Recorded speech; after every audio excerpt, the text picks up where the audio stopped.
Rowan Atkinson has a childlike innocence as Mr. Bean. He doesn't talk. People don't even fucking talk to him. He's a sweet, adorable character, not a douchebag that wanders around creating mayhem. Mr. Bean doesn't talk!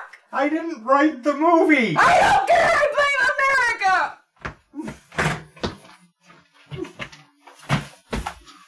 Mr. Bean doesn't talk!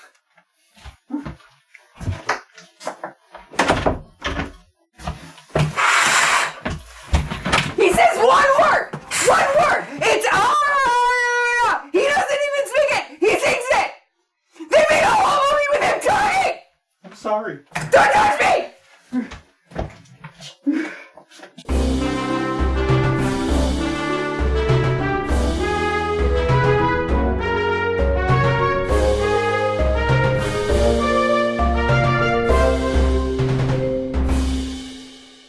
Welcome to Does This Still Work? The podcast that's always an S. Does this still work? I'm Joe Dixon.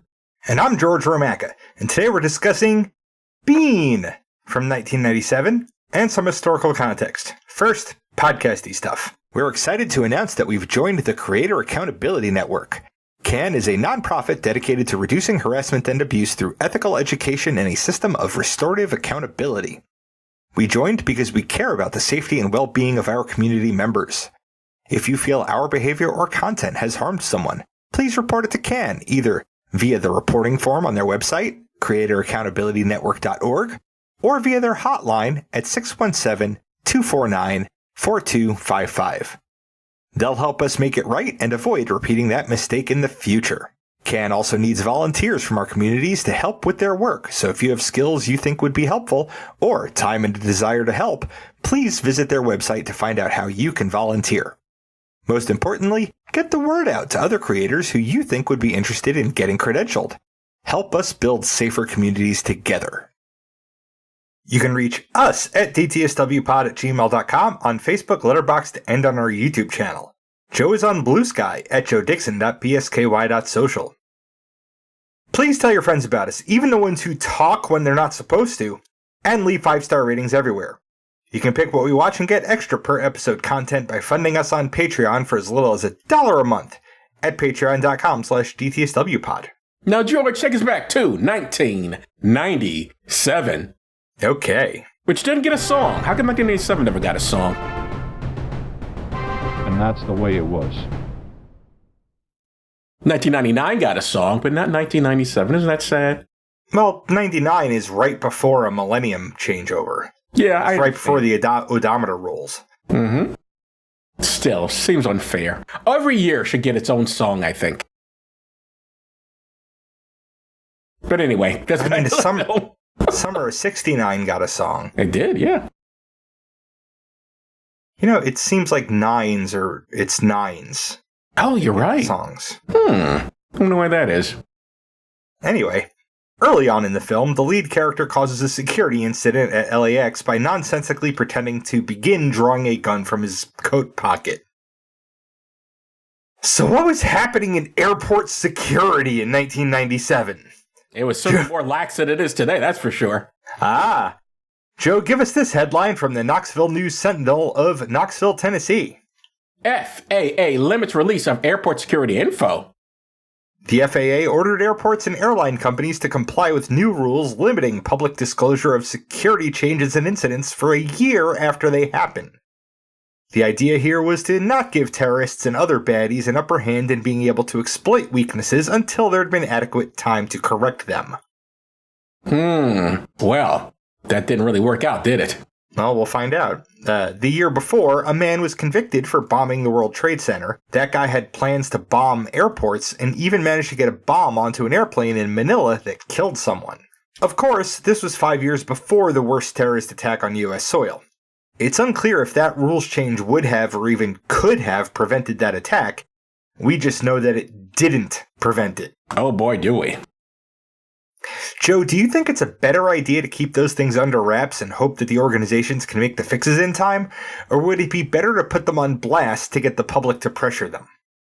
I'm more for people knowing, because even if the terrorists didn't know, so what? If your security is good enough, it won't matter if they know. In fact, maybe that'll prevent. I'm more of a preventing the attack as opposed to like lulling people into security and then having them do the attack. You know what I mean? It's like, I would rather have a cop in uniform stopping someone from mugging as opposed to them being undercover to get mugged so they can catch the person that way. That's how I see law enforcement. I'm more of a prevention person.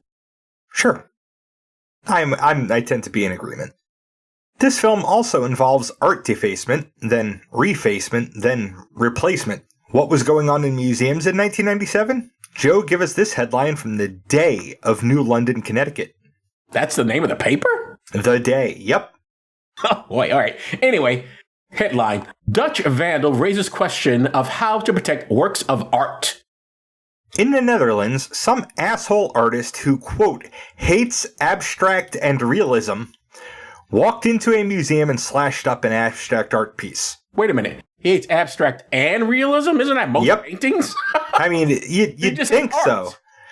Except that realism doesn't mean the opposite of abstract. Realism was a movement. It was a reaction to the Romanticism movement, where the Romanticism movement was trying to portray life as being beautiful and find all of the beauty in everything. The Realism movement was about showing real people in real situations, and oftentimes that included the poors and the destitutes in their situations. Mm-hmm. So it's not so much that it was real as in realistic, it was real as in not idealized. Okay. Yeah, I fucking read some shit before the show. I gathered. Yeah. I knew you didn't bring that up out of your own head. That happened in 1986. He did it again in 1997 because they repaired the first painting and he was insulted by that. This goes under the category, you need therapy. Mm-hmm. This made a lot of museum directors very nervous, and many didn't want to talk about it. For the same reason, the FAA didn't want incident details released. They didn't want to give people ideas. It's not like people didn't already have ideas anyway. How's this different from like, if we teach kids about safe sex, they'll want to go out and have sex? It's not any different at all. It's the same logical fallacy exactly, Joe. Oh, okay. In 1972, Michelangelo's Pieta at St. Peter's Basilica was smashed with a hammer. In 1974, Picasso's Guernica at the Museum of Modern Art in New York City had "Kill Lies All" spray painted on it by a guy who would then become a Soho art dealer. That's an interesting connection there. I wonder what his story is. Uh-huh. In 1978, Rembrandt's Night Watch at the Rijksmuseum in Amsterdam was slashed with a bread knife. I mean, that's an attack that comes out of my own heart, right? Yeah, you love the bread. Mm-hmm. And in 1985, Rembrandt's The Danae at the Hermitage Museum in St. Petersburg, Russia, had acid thrown on it. Jesus, there's some real loonies out there, but then we knew that already. Yeah. Well, security always comes at a price. It can cost more money or it can cost convenience. In the art world, that convenience is how people can perceive and access art. For instance, putting glass or plexiglass over a large painting often means you can't see that entire painting in one shot because of reflection. Some paintings are done in mediums that are tactile and raised, inviting touch. Putting them behind a barrier prevents that experience. And this was 1997. I'm sure more paintings have been defaced since then, some without malice even, as we will talk about later. Yes, we will. Okay, Joe, let's talk about Bean. Let's talk about Bean. And we don't mean clitoris. This is directed by Mel Smith and written by Rowan Atkinson. Oh, come on. You know that's where your brain was going. Nope. Not even a little bit. You never called it a bean? No. Does it ever look like a bean to you? You have seen one, right? You managed to find it in your many exploits, I'm sure. I've seen 3 in the last 2 months. Woohoo! Bragging little bastard. All right, anyway. You asked! It was directed by Mel Smith, and it was written by Rowan Atkinson. And I've seen his work in A Blackadder Back and Forth, Rowan Atkinson Live, Blackadder, Blackadder 2, Blackadder the Third, and Blackadder Goes Forth. And I've also seen Blackadder's Christmas Carol. It was written by Richard Curtis also. And for the podcast, we've seen his work in 4 Weddings and a Funeral. And I've seen Mr. Curtis's work in Warhorse, Love Actually. Yes, he's the one who wrote that. Blackadder Back and Forth, Blackadder the Third, Blackadder Goes Forth, and Blackadder's Christmas Carol. And I've seen his work in Notting Hill. It was also written by Robin Driscoll, who evidently neither one of us has seen any of his work. Sorry, Robin. Nope, he didn't have much.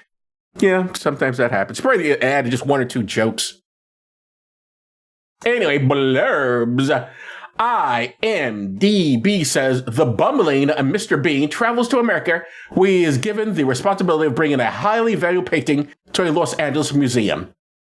Okay. YouTube says Rowan Atkinson is the hilarious Mr. Bean, the clumsy character sent on a mission to California to escort a world-famous painting to its new home and instead wreaks havoc in the gallery. Now, before we get into... Hey, hold on a second. Mm-hmm. You should acknowledge that YouTube did not go on and on and on, because you have made it a point the last bunch of weeks to point out how long-winded YouTube has been.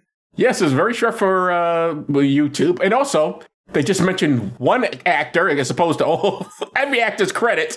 So that's amazing. They're good for YouTube. I mean, we only mentioned 4 of them. But they usually mention, it's like blah, blah, it's blah, blah, blah, it's blah, blah, blah. And, Yeah. I'm aware. So this one just mentioned Rowan Atkinson, and that's it. Anyway, probably because he's the biggest name in the movie. Yep.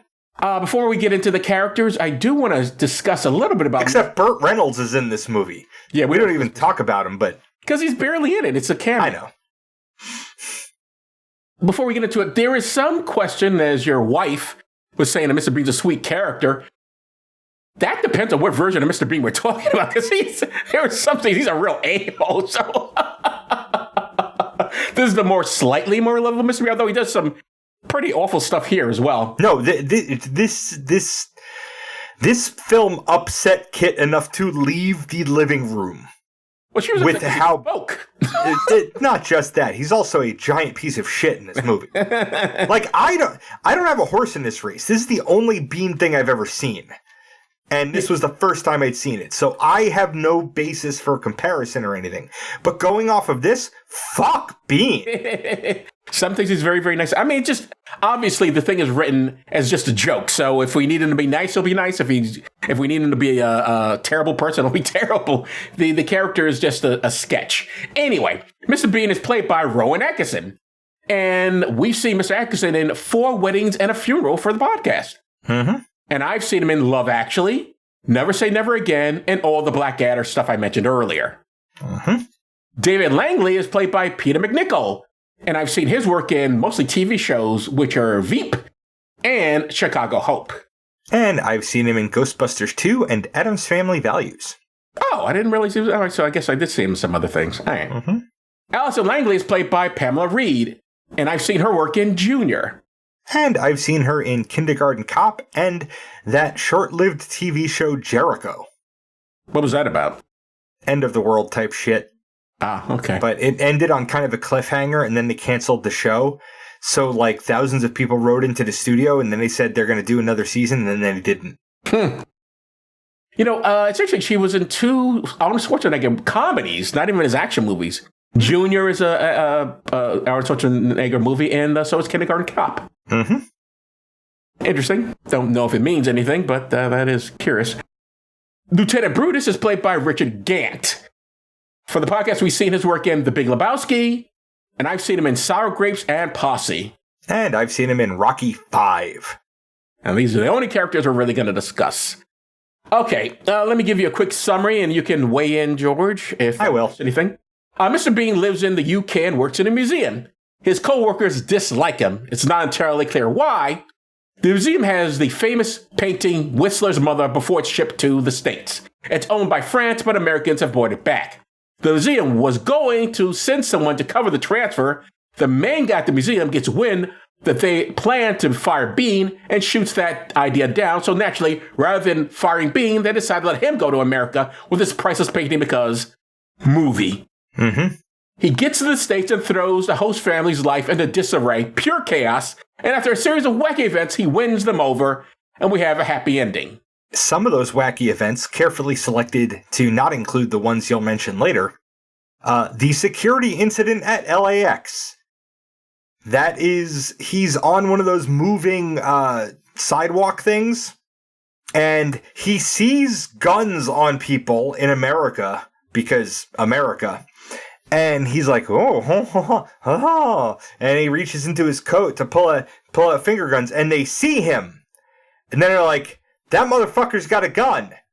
So that creates a whole hoopla, and that's how he ends up getting introduced to Lieutenant Brutus. Yes. Then there's the rigging of an apartment theme ride. This is a virtual roller coaster type thing that he fell asleep on. So he gets his Mr. Langley to buy them another ticket, and he messes with the controls in the system so that it literally starts throwing people out of their seats in very dangerous ways. But he's having much more fun now. Yes, because he's an asshole. And towards the end of the movie, Lieutenant Brutus gets shot trying to stop a mugging. He loses an M&M in Lieutenant Brutus that he then cleans off and eats. And then he also pulls the bullet out and then puts it back. And then when he starts dying and all the other doctors come back, he's like, oh, well, I gotta reach in and pull the bullet, and he's okay. Also, the host family, their daughter, gets in a motorcycle accident, and he somehow brings her back to consciousness by falling on top of her. Yes. After electrocuting himself with one of those electric pads, he puts on himself, shoots himself on top of her, and then she wakes up. Yep.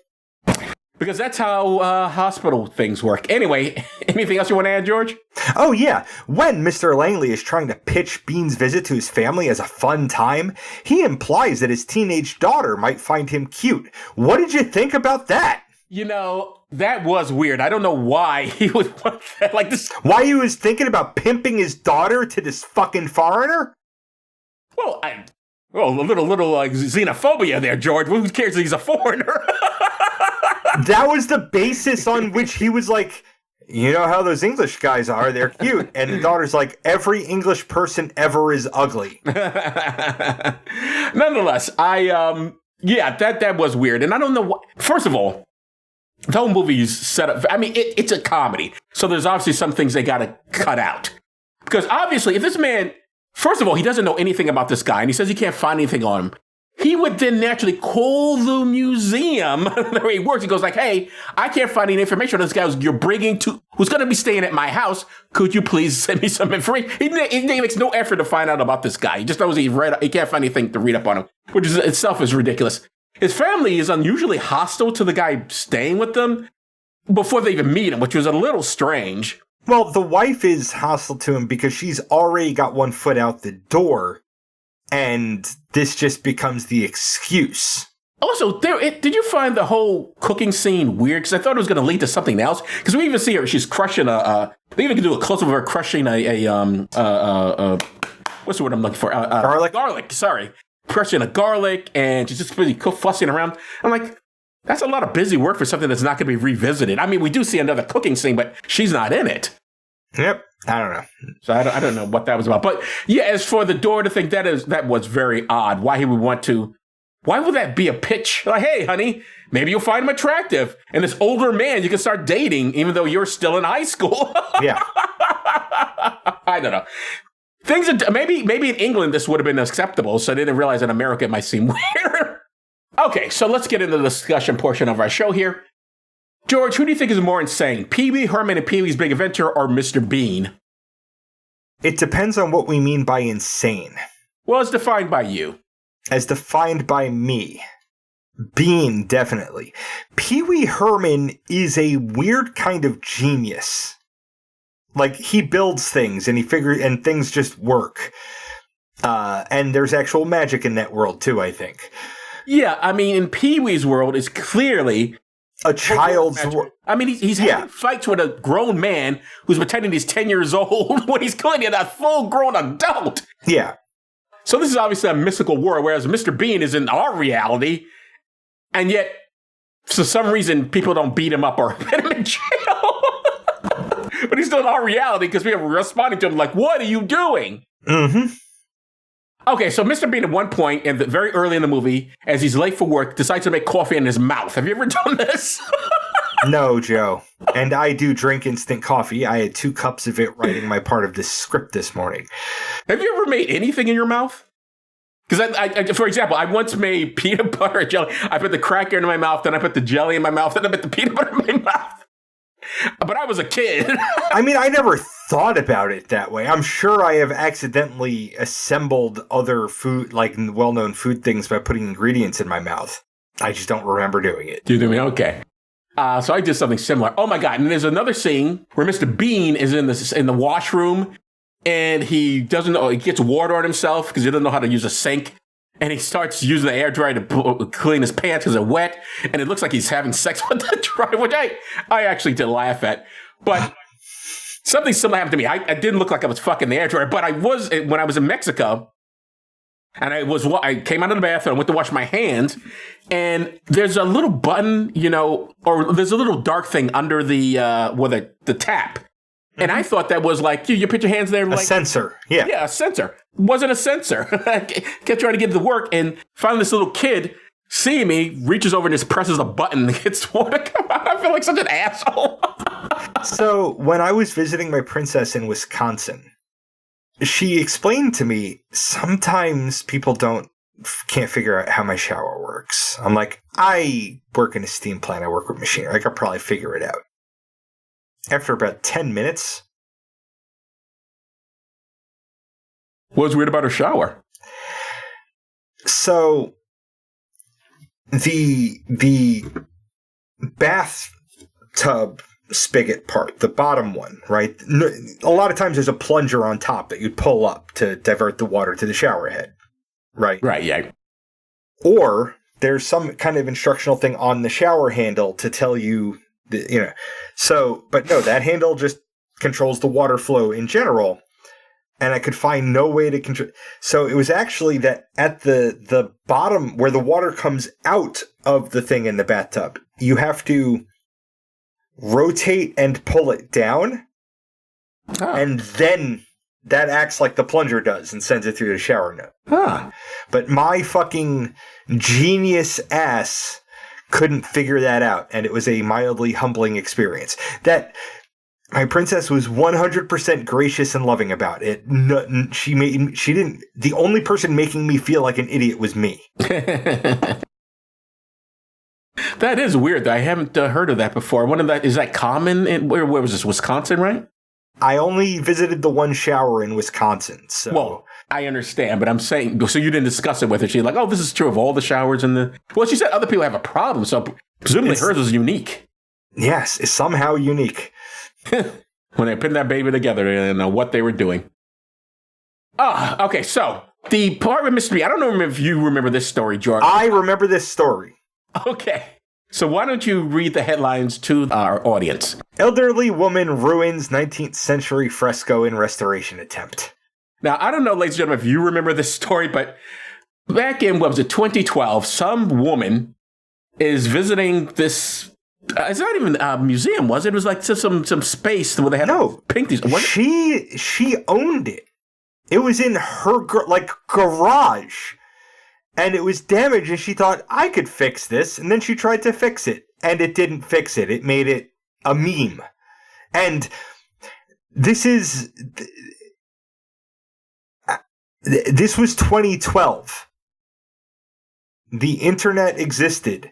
This became a meme. Other things got this treatment in the meme world. This wasn't in her garage. The story says the granddaughter donated this to the archives release paintings housed at the Centro de Estudios Balan.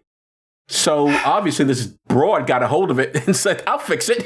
Because the painting is a bit old. So some paints are a bit faded. Okay, stop. This was discovered after the painter's granddaughter donated the work. Okay. Yeah, this is all happening at the museum, at the church, or whatever the hell this space is. No, but look, the last photo taken. Did she sneak into the place and try and do that? She walked in. She shouldn't sneak in.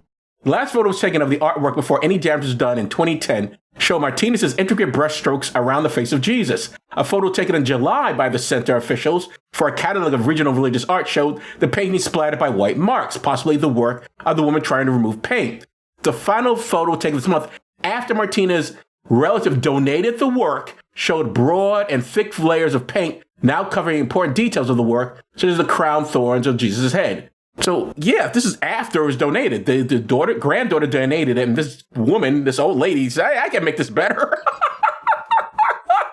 Who was at the center. I guess she worked there? I guess so, yeah. I had a whole different mythos around this in my head. Either way, we have a link in the show notes, but it's pretty bad. She really screws it. Is it as bad as what Mr. Bean does to Whistler's mother? Pretty close. Now, I don't know art, and I'm a bit of a Philistine. I guess George is as well, because I don't think any of us are. Are you really into art? You don't really go to art museums, yeah? No, don't get me wrong. I will go to art museums if I have somebody to go with who appreciates art. Yes. I will go to spend time with people doing a thing, and sometimes I'll see something cool, but I don't know art. I don't know how to appreciate art.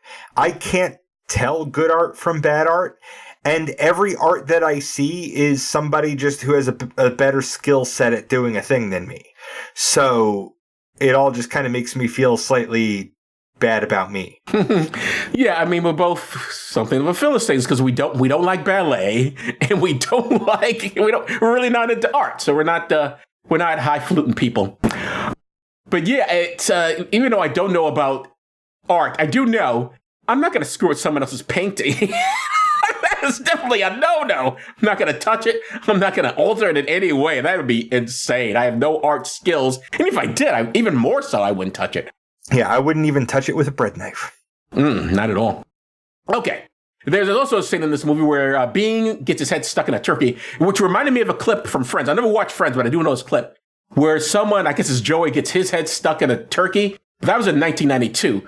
So do you think this movie, and this is 1997, so you think this movie ripped off Friends? Or just a coincidence they both have a head in a turkey thing? Because it is a pretty obvious joke. Hey, let's make it where someone, for some stupid reason, gets their whole head in the cavity of a turkey. So this did rip somebody off, but it wasn't Friends. Oh, okay. It was a ripoff from Merry Christmas, Mr. Bean in 1992. The Mr. Bean Christmas movie from 1992.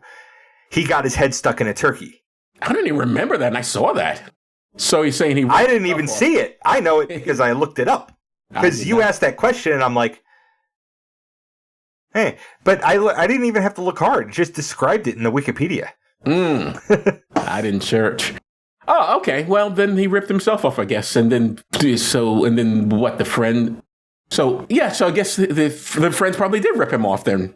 Because they came in 1997. Unless, again, it's just a coincidence. People do come up with the same ideas. And well, no, 1992. You said Friends did that in 1992. No, 1990. Yeah, they did it in 1990. You said, when's the Christmas special, you said? 1992. I think it's just an idea that people get. But so they had it at the same time. Specifically, he was ripping himself off. and they came with the same sort of joke. Yeah, possible. I can't imagine. Why would any... obviously, it's a comedy, so yeah, someone would be dumb. But in real life, who's really putting their full head into a goddamn turkey? Nobody is, Joe. No, not a single person on Earth. Cue the incoming emails with links to all of the humans who have done that. Because humans do everything that we possibly can at some point. I can see a child doing it, but I just can't imagine an adult. Let me just put my head in here, see if it can fit in this cavity of the turkey we're going to eat later. But it's possible. Yeah, I guess. All right, so you've already sort of answered this question, but I'll ask it anyway. Is Mr. Bean really a villain? I mean, really is doing a lot of work in that question. Is he supposed to be a villain? I got the impression he's supposed to be a hero. Okay, I don't think he's really that either. I think he's a dumb force of nature. He's definitely a force of nature. But he's plot smart. Like, What do you mean by he does manage to pull it out of the fire and alter a gift shop copy of Whistler's Mother to look like the original enough to fool a bunch of people in a room, right, at the last minute. Right after he ruins a painting, yeah. Yeah, like, and he does pull a bullet out of a body without killing somebody. Like, he's dumb and destructive until the plot can't take any more of that, and then he does things right to a degree that he shouldn't be able to. He is definitely a character full of because the script says so. Yes. I personally, I wonder as I watch this movie, would it worked better if, and I'm not saying it doesn't work at all, but would it work better if Peter McNichol, that's the father who takes him in, and his family that's hosting this lunatic thing in his house, would have been better if it started there. Like suddenly he's hosting it. I mean, rather this is his family life and then suddenly this force of nature comes into his life. I don't think so, because that would beg the question of who the fuck sent this asshole. Obviously, the British Museum did. Right, but that would then beg the question of why would anybody send this asshole? Like, they needed the beginning of that movie to have the head honcho of that museum be like, he is my pet human, you will not fire him for any reason at all whatsoever. Good point. Yeah, you do need that. This movie is so silly that it needed to literally establish plot armor for the main character. You've never seen Beam before, so in the TV series, or at least in the version I saw, I know there are different ones, he gets beamed down from a spaceship. So technically, he's not human. It may very well be a pet. that's supposed to be like an in-joke that makes you question, is he human or not? That doesn't mean he's an alien. But it doesn't... It's not the farthest from possibility explanation for him. Yeah, I'm just saying that there's sort of... That seems to be the explanation of why he acts so weird. Yeah. Is because he's from another planet, or he's the pet of people who are on that planet. It's not clear. But they beam him down, and then he starts running around like a lunatic. Why is Whistler's Mother's painting famous? I don't think it's anything special. So I looked this up on Google, and Whistler's Mother is famous because it became a potent symbol of American motherhood, especially during the Great Depression, and a recognized icon of modern art due to its radical composition and use of tone and form, rather than just its subject. Its popularity surged when it's featured on a Mother's Day stamp, and it gained international acclaim with the French government purchasing the painting in 1891. Okay, but I still don't get it. What do you think, George? I don't think this painting is anything special. Whistler's Mother is famous because the U.S. Postal Service put it on a stamp. Right. That's why it's famous. But also recognizes modern art due to its radical... It does none of that matters. It ended up on a stamp, and everybody saw it because it was on a stamp. Do you know what my exposure to Whistler's Mother was? What? Fucking Looney Tunes. Because she would be used as a prop in Looney Tunes. That's true. Like, it's an old lady sitting in a chair. You can do things with that comedically. So, like, it's famous because it became useful for other things. Although if it was all that hot, why did we sell to the French government? And it wasn't that hot. The government owned it, but still. Obviously, we didn't love it. This country didn't love it that much. We sold it. So I don't get it. I don't. But like I said, I'm a Philistine. I don't understand art or any of that other stuff. All right, okay. George, does this film still work? I feel like my marriage will be over if I say yes. So I'm going to say no, but not only because of that. Like, I don't have any exposure to Bean, so I don't know how any of this is supposed to be happening. He was fucking annoying. Like, he annoyed the shit. I'm not proud of this. I watched this movie at 2 times speed so it would be over faster, and it's only an hour and a half long. So, I can't, like, it wasn't funny to me. Which this is apparently a joke that his character has done in other things. Took a vomit bag from an airplane and popped it over a sleeping person's head. It's just gross for no fucking reason. It's not funny to me. It also doesn't kind of make sense because he thinks the bag is empty, although you would feel vomit in a bag. You would know it's not empty. He takes it and he does to inflate it. So there's zero chance that he would not smell or even taste the vomit in that bag when he does that. Or just when he takes the bag, you feel the weight. So yeah, that's ridiculous. Not the best joke in the film. I saw this in the theater, and I remember thinking it was hilarious. I really enjoyed it, and now I watch it again, and I'm like, maybe not so much. I was not annoyed by it. I can see why you would be, especially if you're not into the character. Too many of the bits are, for number one, a lot of the characters aren't even needed. There are actors and performers, besides Burt Reynolds, who are just wasted. Like, who I would mention because they're named, but it's like, what's the point? They have nothing to do. So I didn't even bother putting them in there. So like, they don't do anything. So he wastes a lot of talent in this way. It's just Mr. Bean is supposed to be funny and no one else.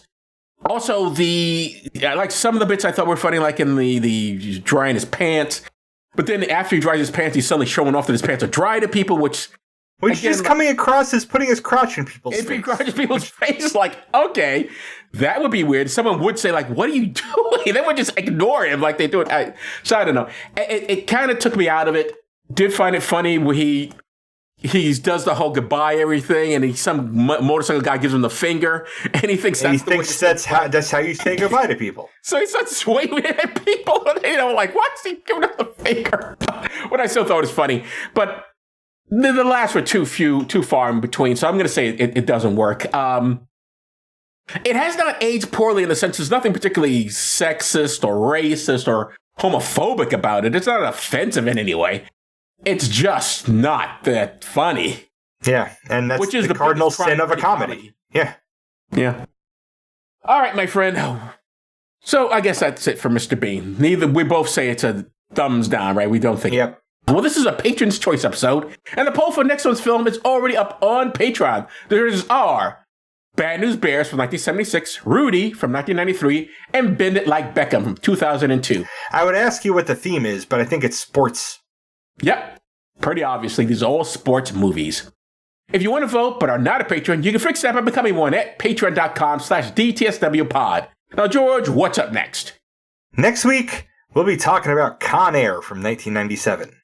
Specifically, I'll be talking about Con Air with my lovely wife, Kit, and you'll be in Mexico on a much-needed birthday vacation that is not only actually over as of this recording, but will be way over by the time that episode actually comes out. Yes, indeedy.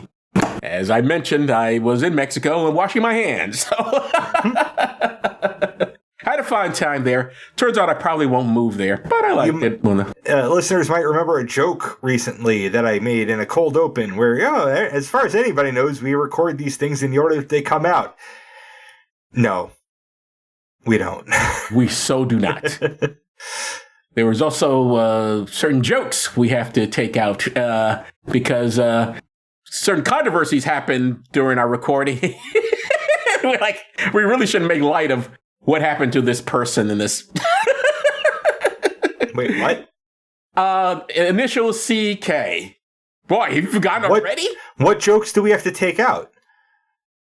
We were just laughing at the fact that this person was, Oh, yeah, but that wasn't actually we were never gonna go. We were just saying that shit into microphones on purpose because we wanted to. That had nothing to do with the show. In any case, so I guess that's it for this episode. I'm Joe Dixon. Thanks for listening.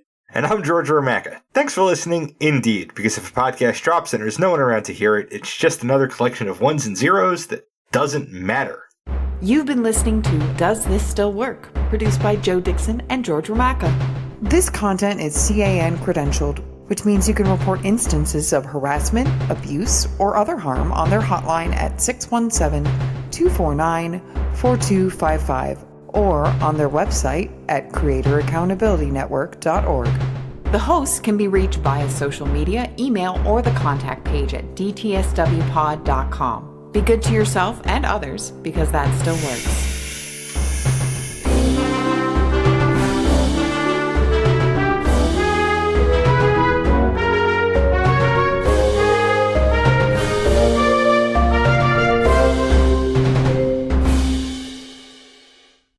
1978, Rembrandt's Night Watch at the...